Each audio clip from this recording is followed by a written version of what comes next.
All right, Councilmember Catherine Gilmore Richardson, thank you so much for joining us.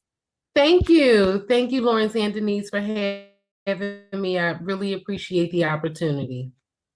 First question, we're into our fall session here. What are your top priorities for this fall? Well, I'm really thinking about, and I'll be honest, I'm thinking about the end of a term. We have this last fall session for this term of 2020 to 2023, and what a term has been, right? Starting off just entering council and then going through COVID and working virtually. And so for me, for this particular fall session, I'm really thinking about how we work towards taking a whole government approach to addressing some of our most pressing issues and challenges that we continue to see across the city.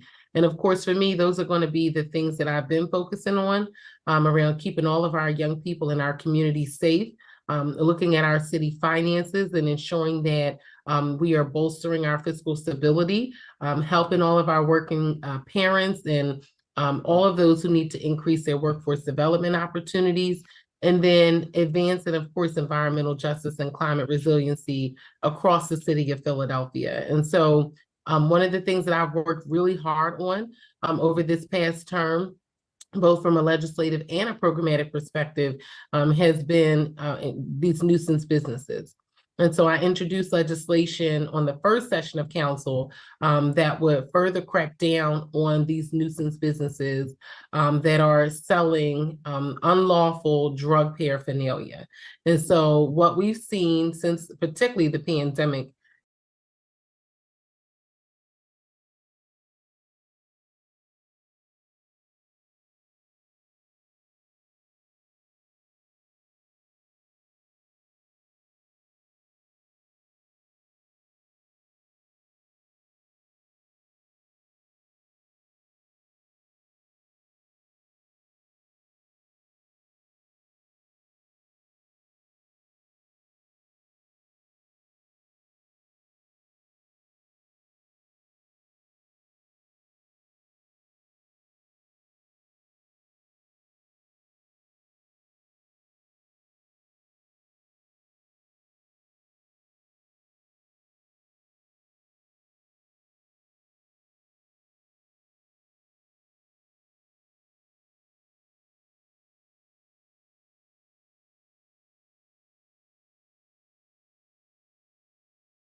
All right, Councilmember Catherine Gilmore Richardson, thank you so much for joining us.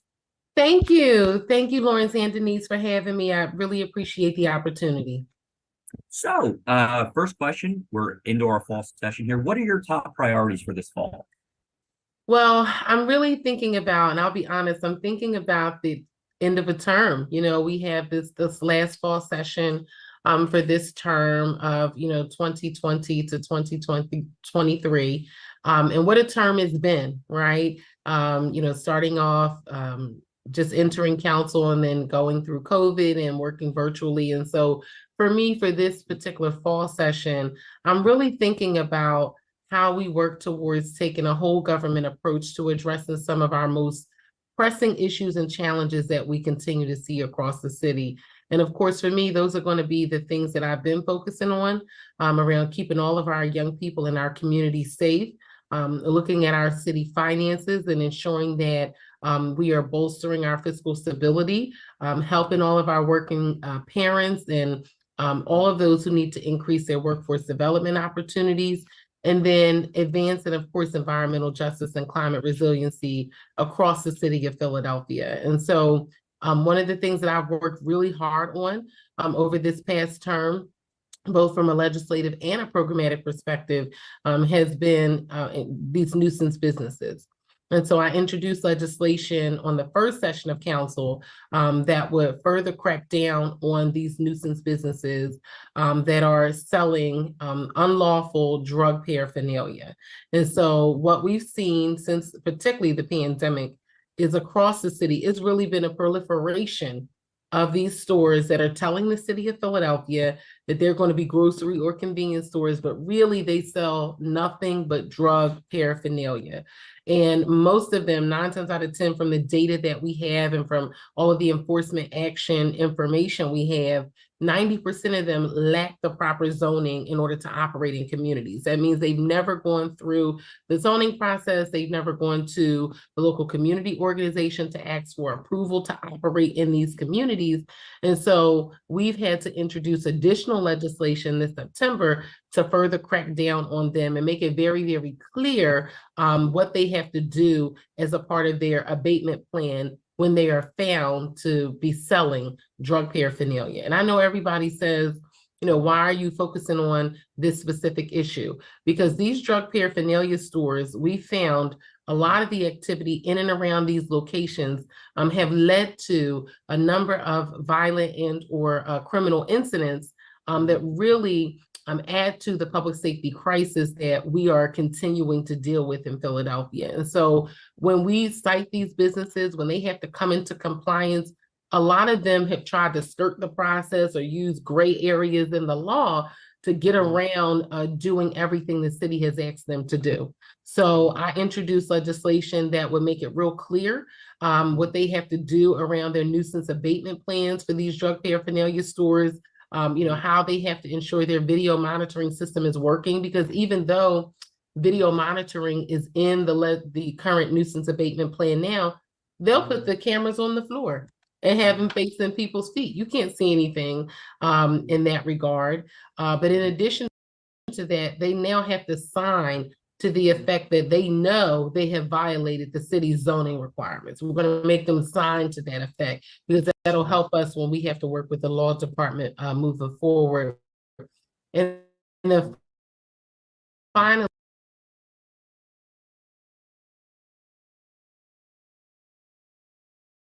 it makes it real clear that they have to remove all the drug paraphernalia from the premises of those stores. And so we're just strengthening legislation that I introduced earlier in the term that work towards the definition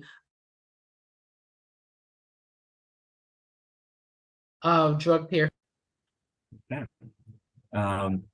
So we've been in session. This will be our third meeting coming up, but we've already had one of the most contentious votes of the session, which has been the injection site legislation.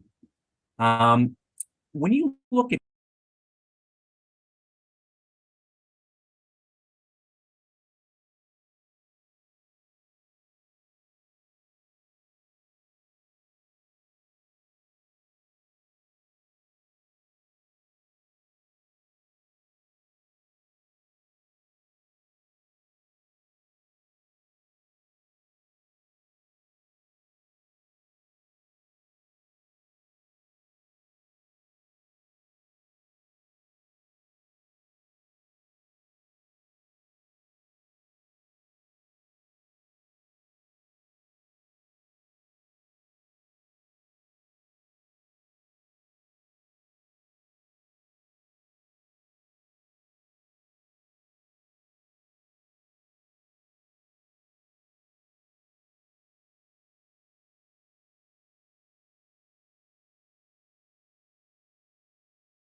more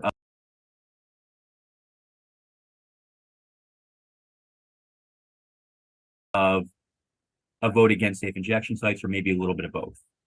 So first, I'll start where you began. I am a fierce protector of the institution of Philadelphia City Council, and I will tell you why. I started in council at the age of 15.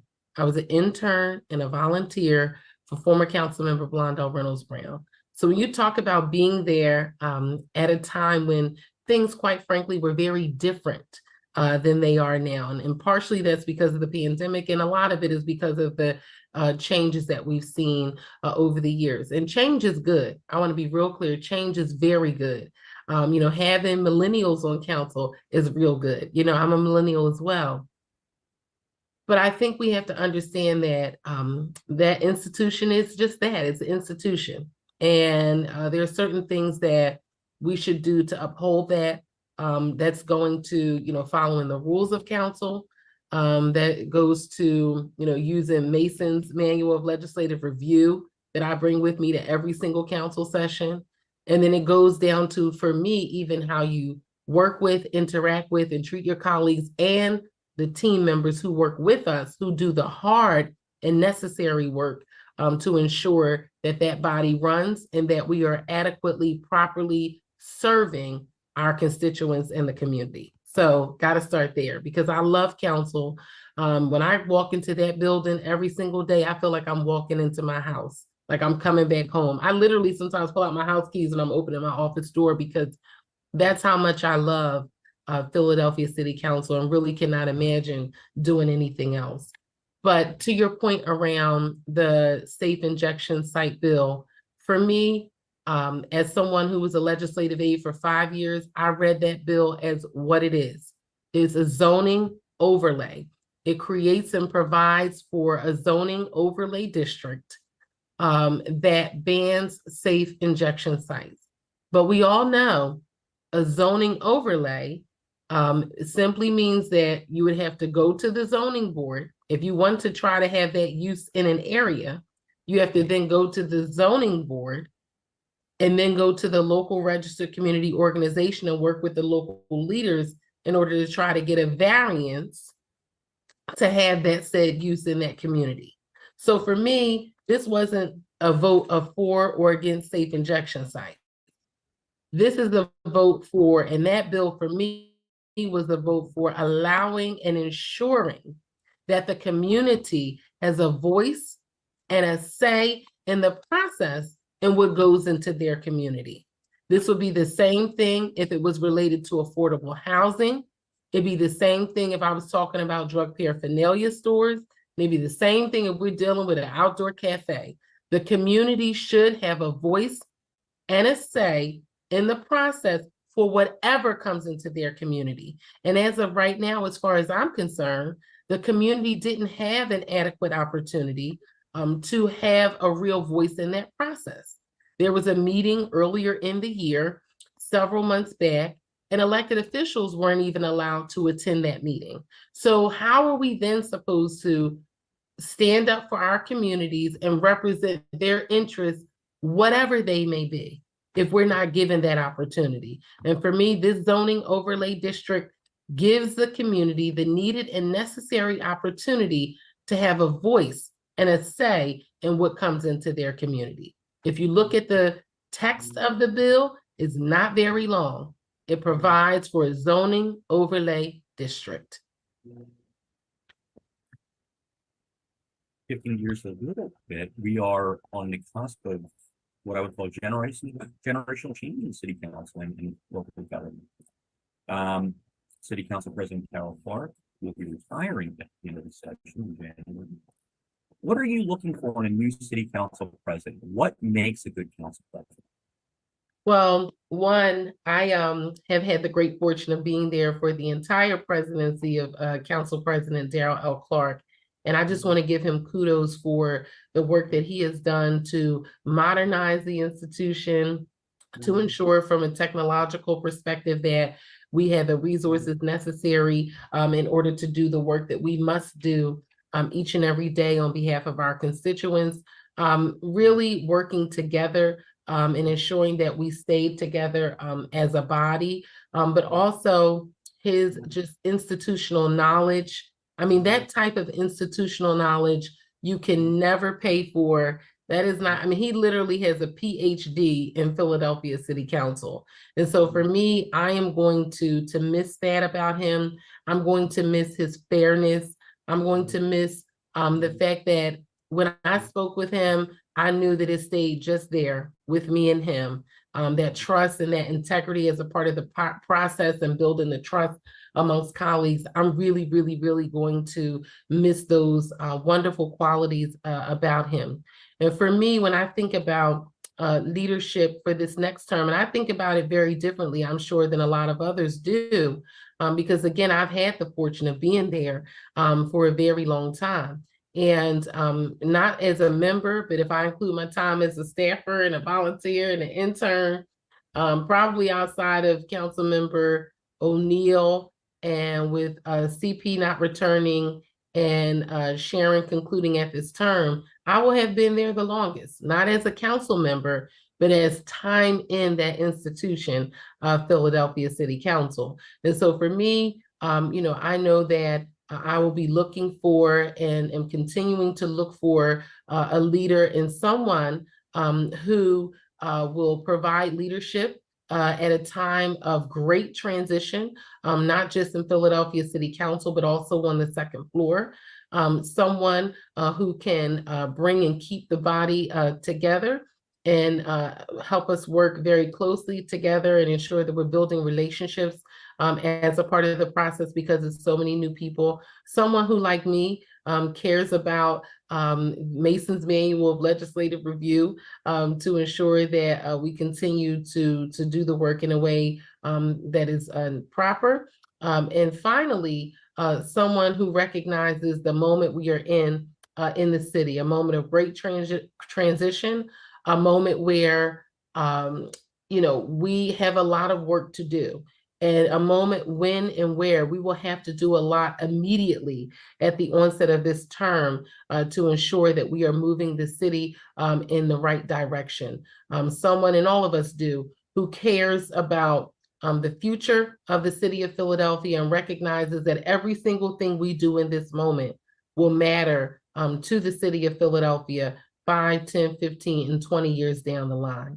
So I'm looking forward to continuing those conversations and more importantly, working together with my colleagues to do all that I can to ensure that we move Philadelphia City Council forward, and that we work with the administration in this next term to work together to get the job done for people. And with this being Council President Clark's last session, and with the backdrop of the upcoming election, does this session have a different feel to it? Is it a little unusual to be working right now? No, for me, I think the fall sessions they're so much shorter than the spring session, because you return in September, and then we're typically done that second week or second or third week of December. And so after the second or third week of December, we then have to get ready for inauguration. So that's really the only difference for me. Is like you're trying to pack in as much work as you can in that fall session. And you know that at the end of a term, whatever is not completed on that calendar, it dies on that calendar. And so for me, it's just finalizing and finishing as much work as we can before December 14th. And so it's really a busy session, because you're in the general, you're working on all your legislation, you're trying to get everything finished. I'm on the appropriations committee, so we'll have a last mid-year transfer to do any cleanup that we need to do from the spring budget session. And so really it's a busy time of year trying to get all of that done before December 14th. In the spring, you have a little more time from that January all the way up to June to try to get things done, but it's just busy. And we got to work real hard to get everything done before the end of this term and before all the legislation that's not addressed dies on the calendar. So Denise can't get back in because I made a mistake. So she sent me a couple of questions. Sure. So you're participating in MED Week. Can you tell our listeners what that is and why it's important? Sure. So every year I've continued the tradition from former council member Blondell Reynolds Brown of participating in Minority Enterprise Development Week. It's an opportunity for our minority and small local businesses to come together and learn more about how to effectively operate in our city, how to go after contracting opportunities, and really how to grow their businesses, either from sole proprietorships to from small businesses to medium-sized businesses and beyond. And you really want to make those relationships and connections across business sectors, during Med Week. And so this year, as we have every year, we're going to host our Med Week event. Every year I partner with Councilmember Johnson, and we go down to the Navy Yard, and we host an event about any burgeoning and upcoming business opportunities for small, local, and minority business owners. And so we'll be doing that again this year. And I encourage everyone to participate in that week. If you come to our program or come to all the programs, but you should participate as a business owner in Med Week. And I don't have the numbers in my fingertips, but in terms of contracting with the city, the numbers have improved, but they're not where we want them to be. Is that Absolutely correct? not. The numbers are not where we want and need them to be, Right. to move the needle forward for a city that has the level of poverty that we have. When you lift up a small business, that is lifting up additional people who will work at that small business, who are 9 times out of 10 from our local communities and neighborhoods. And so it's really important that we make this investment, not just during Med Week, but all year round, which is why we've made important investments even within the Commerce Department, so that we can help bring, small local businesses up and through the process. And yes, there are wonderful opportunities to contract with the city, but for us, what we talk about in Med Week is not just city opportunities, but other opportunities with quasi-city agencies and, private developments or any other developments that are coming on board. This particular year, we're going to talk about, some of the water department work that will be happening over the next 5 or 10 years. And yes, those contracts aren't available right at this very second for the specific project that we're talking about, but it will be. And we want local businesses to be ready to apply for those opportunities, which is why we're having this event now, so we can help get them ready. Right. And forgive me if I'm mistaken, but I think last budget cycle, you were talking about this a lot. Yes. Because there's a portion of the budget document that each department explains how their contracting went for the year. And some are doing better than others. Some need more work on it, but it's crucial for quality. Right. Right. And one other thing I think we have to work on too is, you'll notice when you go through the budget documents and when we go through the budget process, sometimes when you do what they call an EOP on a project, there are very specific niche opportunities that we don't have a lot of minority vendors in that space in Philadelphia. So we got to work on growing those as well, so that we can have them vie for those sort of niche opportunities that come up in the contracts where we typically don't see any minority vendors at all. And it's important that we focus on that, because that leads me to my next and last question, because this is one of the ways we do this. What should the next mayor and council be doing early in the next administration and beyond to help address poverty here in Philadelphia? So one, I'll say working together very closely, ensuring that we are keeping the lines of communication open and working together very closely to move a shared agenda through not only Philadelphia City Council, but working with the administration. I think that'll be pivotal to success in the next administration, is us working closely together. But I think also making investments, big investments early on in the new term, to ensure that Philadelphians not only see, but feel what we are doing across communities. So I think it'll be investment and ensuring that it's felt across community to sort of help with the feel of where we are in the city of Philadelphia. And really, it'll just be working together. We've seen in years past, particularly with former Mayor Street and Governor Rendell, what working closely together can do for the city of Philadelphia. And I'm looking forward to doing just that with the next administration. and Councilmember Catherine Gilmore Richardson. Thank you so much for joining us. Thank you, and thank you so much for having me, and thanks for the opportunity.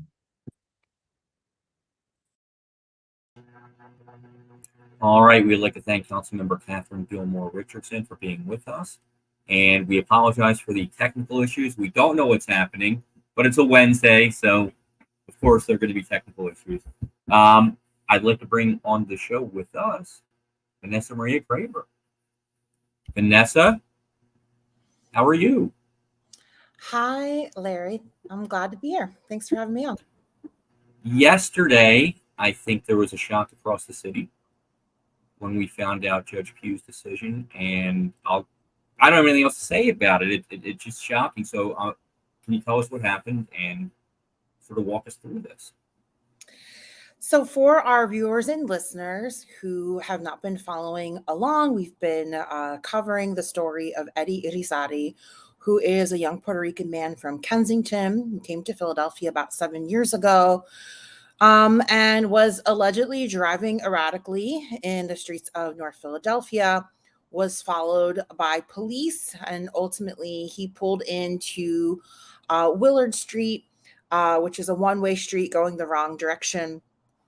And immediately after he pulled over and was sitting in his car with the windows up, police officer Mark Dial and his partner, Michael Morris, exit their vehicle. And within 5 seconds, Mark Dial shot into the vehicle several times, killing Eddie Irizarry. Shortly after that, he drug him out of the vehicle, dragged him onto the street, threw him in the back of his police car, and rushed him to the hospital where he was later pronounced dead. While that was happening, his partner, Michael Morris, talked to the police officers and supervisors who arrived on the scene to explain what had happened. And it was at that point, as we saw in the body camera footage, that he fabricated a story alleging that Eddie Irizarry exited his vehicle, took out a knife and lunged at them and went for their gun. And so they feared for their lives. And that is why he explains his partner, Officer Dial, shot at him. And I give that background because that is the story. That is what we know up until this point. As you might imagine, when video footage was released from surveillance cameras outside two homes on Willard Street, it had showed that story was not true and was in fact a lie told by police. And it showed that Eddie Irizarry never exited his vehicle at all. As a result of this, there has been a large outcry from the community and calls for justice from Eddie Irizarry's family. They retained a lawyer, Shaka Johnson, who is the one who obtained the surveillance footage. And now they're pursuing a wrongful death lawsuit against the city of Philadelphia and the Philadelphia police. They also called for the district attorney to release the body camera footage to the public, which they later did. And they also called for murder charges to be filed against Officer Mark Dial for killing Eddie Irizarry, which the DA, Larry Krasner, also did. He also filed a number of other charges. The community organized a rally and a march to support the family, to call for justice and to call for a full independent investigation, and also for the Philadelphia police to investigate and hold accountable all police officers involved with the incident, including Mark Dial's partner, Michael Morris, for fabricating that story to the press and to the family of the victim. So we just had a first court date. Well, actually, that's not true. There were several court dates. First, Mark Dial was arrested. He turned himself in, and then he went to a bail hearing. In that case, the first time he went to court, he was given bail, and he was given a very low number for bail. It was about $500,000. And the FOP, who is providing his legal defense and support, was able to put up that money, and he went free. That caused the family and, again, community members to say that he really needs to be, held on bail and taken off the streets. So the DA went back to court and argued that under the current statute in Pennsylvania, people who are charged with crimes like murder are typically held for bail, or held for bail at a much higher rate. As a result, his bail was taken away and Mark Dial went back to jail. There was a preliminary hearing yesterday where Judge Wendy Pugh presided, and both the prosecution and defense presented evidence. The DA's office presented the video footage, right? And it's pretty clear about what happened. And the defense put up Michael Morris as their star witness, who, of course, is the partner of Mark Dial, who is the one that is facing those charges. After listening to both sides present evidence, she ruled that there was insufficient evidence to take this case to trial. And so she dismissed all of the charges against Officer Mark Dial. And what happened then was outrage, frustration, shock from the community. And so people came out yesterday at City Hall to organize a rally and protest to express their frustration, their concern, and again, calling for the DA to refile charges and to continue, seeking justice in this case. As a result, District Attorney Larry McGlynn, this office, they refiled the charges by the end of the day yesterday, which they said that they would. The same charges, 6. I'll just read them off again to folks who may have not heard of them the first time. Being charged with murder, voluntary manslaughter, aggravated assault, possession of an instrument of crime, simple assault, recklessly endangering another person, and official oppression. I'm not sure what that charge is, but this is the list of charges. And so the district attorney is able to refile those charges. The challenge for the DA's office will be presenting new evidence. I think they relied heavily on the video evidence, which to many folks who had saw it, especially during the press conference where they released this footage to the public, people felt really strongly that this was a smoking gun. This is irrefutable proof. And so a lot of people had asked what happened during that hearing. We know that Michael Morris testified to say that Eddie Irizarry was holding a knife close to his thigh in the vehicle. Although, again, I want to remind people that the windows were up and he was parked on the street. He was not outside the vehicle. The windows were not down. And I guess the defense argued that that knife resembled a .38 pistol, right? So the bottom of the knife, which was metal, looked like the part that you hold with your hand from a pistol, and that they mistaked that as being a weapon. Now, in the body camera footage audio, you can hear the officer yell knife, not gun, although they are disputing that and saying that it's just inaudible, that you can't hear them saying gun. And so it looks like they're going to continue with this defense where they thought they saw a gun and therefore feared for their lives, which again, to many people is not justification for murder. And also the original offense, which they claim, which we still really haven't seen evidence of, is that Eddie Irizarry was driving erratically through North Philly. Now, if anyone's driven through North Philadelphia, most people are guilty of driving erratically. The sentence for a traffic violation is not death. And so there are a lot of questions about why they weren't properly pulling over Eddie Irizarry in a traffic stop and asking for his license and registration, and instead chose to exit the vehicles with their guns drawn before they even saw what was happening inside the car. What happens next? Well, the family's going to continue with their civil case. And they joined the protest yesterday and said that they were not going to give up, that they were going to continue organizing and fighting for justice for Eddie Irizarry. And the DA's office goes back to court on October 25th for another hearing.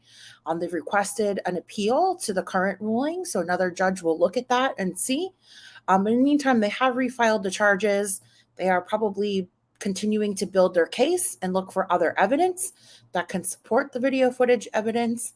And so we'll have to wait and see if, in fact, Mark Dial will get off scot-free and not face any charges, or if any one of those long list of charges will stick and we'll see him headed to trial. I made myself watch that video. I didn't want to, but I did. And I'm not an expert on any of this. I'm not a lawyer, but I mean, what else can you take away from that video, right? It didn't seem like there was any thought given to any of it. It just happened, and I don't understand, how anybody could look at that and say, well, there isn't any evidence there. And I know I'm editorializing a little bit here, but it's very, very shocking to me that every charge was thrown out for lack of evidence. I can't understand that. I think many of us, whether you're a community member, a journalist, an even elected official, right? Like everyone is confused by this ruling and is asking questions like, who is Judge Wendy Pugh? I was at the protest yesterday. I had talked to some folks and people who have been doing organizing, work in the city and with people going through the criminal justice system said that she is well known for being a conservative judge and being favorable towards police. And so, one thing I'll say to our viewers and listeners, like, this is why Hall Monitor has covered judicial elections, right? In the past, when nobody else has done that. Judge Wendy Pugh is up for re-election in 2024. And so this is why it's important to look at the judicial candidates, evaluate their past rulings, look at their platform, and see if they are recommended by the Bar Association, because you could find yourself in front of a judge like that, right? That is dismissing charges against somebody who harmed you or harmed your family member. And so even if you feel like I follow the law, I'm probably never going to face criminal charges, you just never know if you or a member of your family becomes a victim of crime and is seeking justice through that legal system. The family definitely feels like justice was not served here. And they also say that this ruling sends a very powerful message to their community that the police can get away with violence and killing of innocent people like Eddie Irizarry without any consequences. And so people are definitely concerned about the type of precedent that this sets. And we saw what happened last night with the looting in Philadelphia. So I want to clarify a couple of things. One is that the protest ended around 7 o'clock, like right before 7 o'clock, and the crowd dispersed and there was no problems. People marched. They said what they had to say. People were angered with police, but people left the area. About an hour to an hour and a half later, we saw reports of looting and vandalism happening in Center City, which then spread to other parts of the city, like Port Richmond and parts of West Philly. And we also saw videos of police violently arresting teenagers who have allegedly been stealing. We don't really know what was happening. And it is really disheartening, again, to have attended that protest, hearing the pleas of people from the community and Eddie Irizarry's family for the police not to be violent and abuse their power. And then later on, we see that brutality in full force being used against people who are under the age of 18 years old, kids. And again, say what you want about looting and stealing and vandalism. The penalty for that is not a beatdown, right? The penalty for that is not being violently arrested and kicked and punched in the face. Those types of actions cause the community to lose faith in the police. And so it was really hard to see those videos and then a subsequent narrative saying that people involved with the protests were also involved in this vandalism. That actually did not happen. The organizers have denounced what happened afterwards in Center City, and they had nothing to do with one another. We don't know exactly who organized these, groups of people who were doing the looting. We do know that a lot of it was organized on social media, and the timing of it is curious. We don't know if they were going to do this anyway or they took advantage of the situation. We just don't know. We have not had a chance to interview the perpetrators. And so one thing that I learned from 2020 and the uprisings and the looting and the stuff that happened in Philadelphia, both in June of 2020 and in October of 2020, is that as press, we can't speculate who those people are and what their motivations are unless we actually interview them or they put those statements out on social media and we verify them. So at this point, we really don't know. And people speculating that the two events are related are doing just that. They're speculating. So we'll continue to monitor both situations. Over 52 people were arrested last night in connection with that looting. And like I said, a lot of them are young teens from the Philadelphia area. And we'll definitely be finding out what the next developments are from the DA's office and hopefully get more information from the next hearing date. All right, Vanessa Maria Graber, thank you so much for joining us. Thank you for having me, Larry. And I'd like to bring in consumer reporter Lance Tabor. Hi. Lance, how are you tonight? Well, a little upset. It's 6:46. The hearing examiner has just closed the hearing, despite the fact it was advertised that it would be here until 8 o'clock. As you can see, as our viewers can see, there's quite a turnout. People want to speak. They want to ask questions. SEPTA had unlimited time to put on their case, but the riders were limited to 2 minutes. Now, I did get more time, and they finally caved in and allowed people who came after 5:30 to set up and testify. But it is really, here's a gentleman who would like to speak. Come on up, sir. Come on up. They're advertised until 8 o'clock. They should allow people to speak until 8 o'clock. It is their shame that they don't do what they say they're going to do. So you go right ahead and speak. You make sure you're heard. If nothing else, we'll get you on television. Here's one of the riders who's taking his time to come. What we're supposed to do in the second day, cancel a certain time, even if we get off of work. You can see the level of disrespect. You can see the board's level, the hearing examiner's level of disrespect. They won't turn the mic on, advertise till 8 o'clock, and they won't let this gentleman speak. And they are, looks like they're getting up and leaving right now. Right, they're getting up and leaving.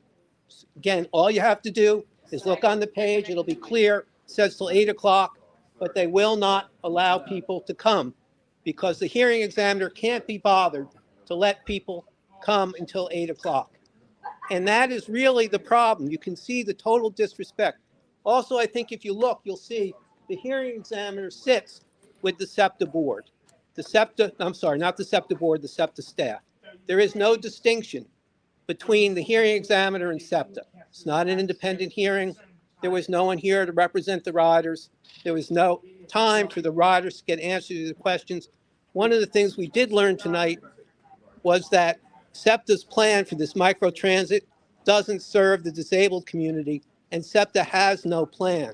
They're going to close the hearings. They're going to close the hearings before they have a plan of how to take care of the disabled community. And then they're going to say, we shouldn't worry about that because we can speak at some point in the future. But the hearing closes on the 29th. People will not have an opportunity. The second thing we learned tonight, according to SEPTA itself, is the overwhelming majority of the riders are opposed to these changes. It's not a question, it's a statement from SEPTA. The overwhelming riders are opposed to the bus revolution. And the question, though, is what will the hearing examiner do about that? Is the hearing examiner so far in the pocket of SEPTA's management that it won't matter what riders say? It won't matter what people say when they come forward. It is clear at hearing after hearing after hearing, the outreach was insufficient. Riders don't know what's happening. It is clear time and time again that people oppose these changes, and it doesn't address the serious problems that SEPTA faces. There aren't enough drivers to run the system. There aren't enough bus lanes. There aren't enough traffic control. All of these are very serious problems, but are not addressed by the bus revolution. And just so everyone can see, SEPTA wanted to make sure that people knew if they exceeded the limit that they were going to be removed. usually there's only a police officer in plain clothes, but today they decided to bring someone up in a uniform with handcuffs and a gun. Is that a gun on you, sir? Is that a gun on you? Yeah, so they want to make clear that people who come to object are faced with a threat. And what are we here to object to? We're here to object that our bus routes are being eliminated, that the changes aren't healthy, and the way SEPTA responds is to bring a police officer with handcuffs and a gun to make sure people don't exceed their 2 minutes. And because they're losing some drivers, because they're Is losing, there anybody there who wants to they say? want us to feel it. They're pushing it off on us. So we have to put up with some changes because they're losing drivers instead of working, reasoning back and forth with something that works for both of us. No, just that the reason why they're losing jobs. I'm gonna keep it 100. They're losing jobs because their service is disgusting. They leave people. They miss purposely miss people. I remember about a month or so ago, it was a elderly lady was on 15th and JFK waiting for the 31. 31 didn't even stop. Drove like 10 miles an hour and kept her moving. And I was constantly banging on doors so she could get on. And it's just he just ran off. We heard from a number of people tonight that a 10-minute walk is different for different people. That Right. people are struggling with physical handicaps, a 10-minute walk can be very severe. For other people, of course, it's nothing. So these are all the problems going forward. There is no question that the overwhelming majority of riders are opposed to it. Or I shouldn't say the overwhelming number of riders. The overwhelming number of riders who showed up and have spoken out. The sad truth is because SEPTA did such a poor job of outreach, most riders don't know what's going on. They didn't post anything on the bus routes they want to eliminate. So most people don't know that they're going to lose their bus routes. A couple other interesting facts came out tonight. There is a $430 million fund called the Fare Stabilization Fund. SEPTA staff says some of that money could be used to improve the bus service, but the bus revolution doesn't call for any of that.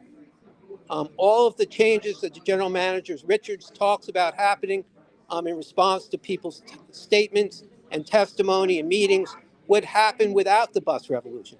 The bus revolution isn't necessary to have bus lanes, to have traffic police, to have all of the changes that would make transit a priority. We don't need the bus revolution to do that. We also heard that for many people that the solutions that are being offered aren't solutions at all, that they force neighborhoods, including Strawberry Mansion and Olney, to lose their service and for people to walk almost a mile to get on the bus. Oh. So it's one of those things where it's almost hard to understand it in any other way than the hearing examiner doesn't want the public to participate. They purposely close the hearings an hour and a half before they say they're going to, and they limit riders to 2 minutes when they give SEPTA unlimited time. They don't have anyone representing the riders. They will not keep the transcript open until we understand what's happening. So the last hearing is tomorrow, and the hearing examiner gets the transcripts, gets a chance to listen. But the reality is, for the public, the comments end. And that's the situation. That's unbelievable, Lance. I mean, because they've been saying that people are going to be able to come out till 8 o'clock. They've been saying that for weeks now. And they just basically turned a room full of people down who wanted to ask questions. Right. Did they give a reason? So it's a little hard to hear you. People are upset, and it's Okay. a little hard to hear you. So I'm not quite sure what's going on. I'm going to have to sign off. It looks like I'm getting removed from the room. But I'm going to just turn around so you can see how many people are in the back. Maybe it's impossible to see. But there are a lot of people in the back who are really trying to figure out what's happening with their routes and what's going on. Yeah. I'm glad we got a chance to cover it, and I will finish up next week and give a fuller report. And I am thankful that we got a chance to cover the people protesting the murder of a citizen. Yeah. Lance, thank you so much for being here and doing what you're doing. We're going to talk more about this. We'll have more in our newsletters. There's much, much more that needs to be talked about with this. And thank you so much for doing this. Thank you. All right. That's Lance Haver, our consumer reporter, reporting live from the SEPTA meeting that was supposed to be going on until 8 o'clock. There were people there who wanted to talk, who wanted to ask questions, legitimate questions. Every question is legitimate in this situation. I don't see what the issue is. And you saw them live on this show get up and walk away. I don't understand the mindset that says we don't want to answer any questions about this. That leads someone like me to believe the decisions have already been made. Why else would we do this? Why else wouldn't we have more of a give and take about this? More of a conversation about this? I can't understand it. I can't understand this. And this has been a fraught process from the beginning. We've been talking about this for, I think, over a year now, that we knew this was going to happen. We knew that there were going to be changes, right? And everybody knew that.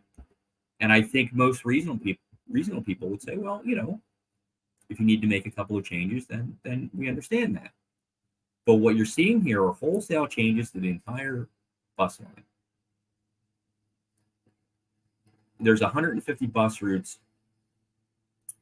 About 90% of them are going to have changes. Many of them major changes.